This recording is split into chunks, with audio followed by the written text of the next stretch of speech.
اور جب موسیٰ نے اپنی قوم کے لیے ہم سے پانی مانگا تو ہم نے کہا کہ اپنی لاٹھی پتھر پر مارو.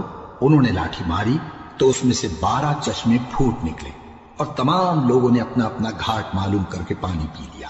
ہم نے حکم دیا کہ اللہ کی عطا فرمائی ہوئی روزی کھاؤ اور پیو اور زمین میں فساد نہ کرتے پھرنا. اور جب تم نے کہا کہ موسیٰ ہم سے ایک ہی کھانے پر صبر نہیں ہو سکتا تو اپنے پروردگار سے دعا کیجئے کہ ترکاری اور ککڑی اور گیہوں اور مسور اور پیاز وغیرہ جو نباتات زمین سے اگتی ہیں ہمارے لیے پیدا کر دے. انہوں نے کہا کہ عمدہ چیزیں چھوڑ کر ان کے بدلے ناقص چیزیں کیوں چاہتے ہو؟ اگر یہی چیزیں مطلوب ہیں تو کسی شہر میں جا اترو، وہاں جو مانگتے ہو مل جائے گا. اور آخر کار ذلت و رسوائی اور محتاجی و بے نوائی ان سے چمٹا دی گئی اور وہ اللہ کے غضب میں گرفتار ہو گئے.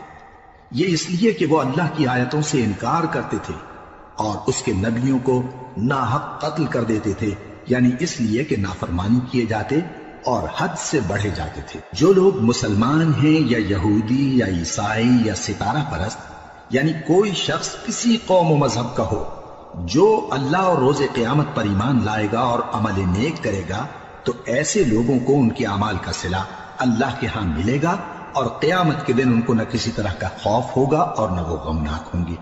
اور جب ہم نے تم سے عہد کر لیا اور کوہ طور کو تم پر اٹھا کھڑا کیا اور حکم دیا کہ جو کتاب ہم نے تم کو دی ہے اس کو زور سے پکڑے رہو اور جو اس میں لکھا ہے اسے یاد رکھو تاکہ عذاب سے محفوظ رہو، پھر تم اس کے بعد عہد سے پھر گئے، سو اگر تم پر اللہ کا فضل اور اس کی مہربانی نہ ہوتی تو تم خسارے میں پڑ گئے ہوتے.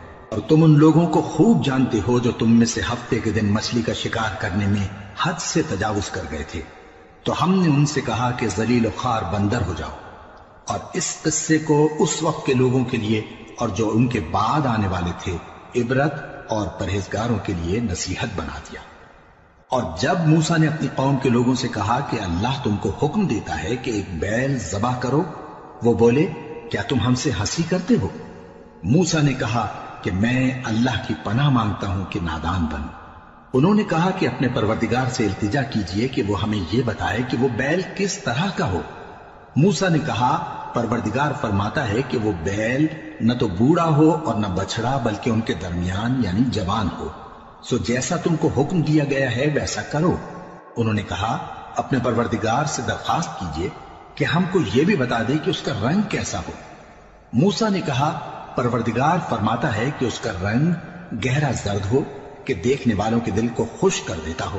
انہوں نے کہا اب کے پروردگار سے پھر درخواست کیجئے کہ ہم کو بتا دے کہ وہ اور کس کس طرح کا ہو، کیونکہ بہت سے بیل ہمیں ایک دوسرے کے مشابہ معلوم ہوتے ہیں اور اللہ نے چاہا تو ہمیں ٹھیک بات معلوم ہو جائے گی. موسیٰ نے کہا کہ اللہ فرماتا ہے کہ وہ بیل کام میں لگا ہوا نہ ہو، نہ تو زمین جوتتا ہو اور نہ کھیتی کو پانی دیتا ہو، بے عیب ہو، اس میں کسی طرح کا داغ نہ ہو. کہنے لگے اب تم نے سب باتیں درست بتا دی. غرض بڑی مشکل سے انہوں نے اس بیل کو ذبح کیا جبکہ وہ ایسا کرنے والے لگتے نہ تھے.